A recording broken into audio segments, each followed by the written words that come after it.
هلا قلبوشاتي، شلونكم؟ ان شاء الله الكل بخير. طبعا اليوم اني عازمة اخويا وابن عمي، ومثل ما تشوفون راح ابلش بالتحضيرات مال العشاء. طبعا على العشاء عزمتهم، وهنا أنا اول ما راح اكمل العجين اعجنه واخليه على صفحة يختمر بين ما اكمل باقي التحضيرات.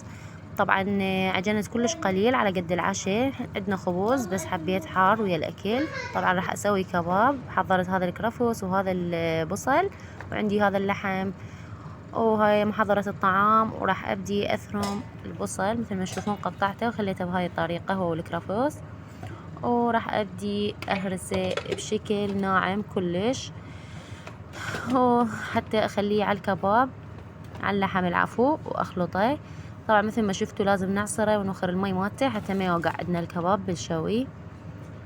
هاي الطريقة كلش ممتازة، ما خليت نهائيا طحين. طبعا كنا نخلي طحين بس مثل ما تشوفون بس بصل وكرفس وملح وفلفل اسود شوية، وبديت اعجن بيه لحد ما يتماسك عندي. طبعا راح ابدي اسوي العصير الليمون واللبن. هذا اللبن سويته وخليت عليه شوية ليمون وشوية ملح، ومثل ما تشوفون حضرته بالدوركة وحضرت الليمون حتى اسوي الشربت. مثل ما تشوفون هذا الطعم مال الليمون، والليمون الطبيعي، وماي كلش مجرش كلش، يعني شو اقول لكم، حتى ثلج مثل ما تشوفون وقع بالخلاط وخلطت بشكل كامل.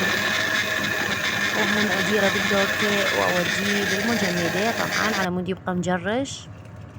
وهاي هنا أنا كملته وراح اخذه للمجمدة. وهنا عندي الطرشي هم راح افرغه بهذا الجدر واخليه على صفحة. وعندي البصل والطماطة راح اخليهم بالشياش حتى تكمل عندي التحضيرات. طبعا وهاي كل التحضيرات كملتها. شوفوا العجين عندي اختمار، حتى الشاي حضرته وكملته حتى اخليه على الفحم. وهسه راح اجيب الحطب وخليت عليه نفط، وحضرت الطحين حتى اشنق اقطع العجين يعني.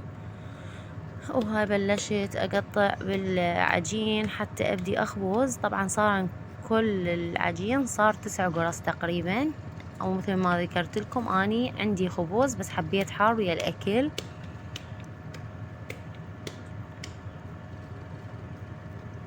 وهاي هنا كملت التقطيع مال العجين بشكل كامل. وهذا الخبز كمان عندي، وشعلت المنقلة وخليت الفحم عليها وشعلت البنكة. وهنا بديت اشيش، كملت التشييش كليته وخليت زوجي هو اللي يشوي. مثل ما تشوفون شوى كل الكباب. وهاي كملت سفرتنا. وهنا غسلت المواعين وحضرت التعليلة وتعللنا ورحت ويا اخويا وابن عمي لبيت عمي بتت يمهم. ومع السلامة.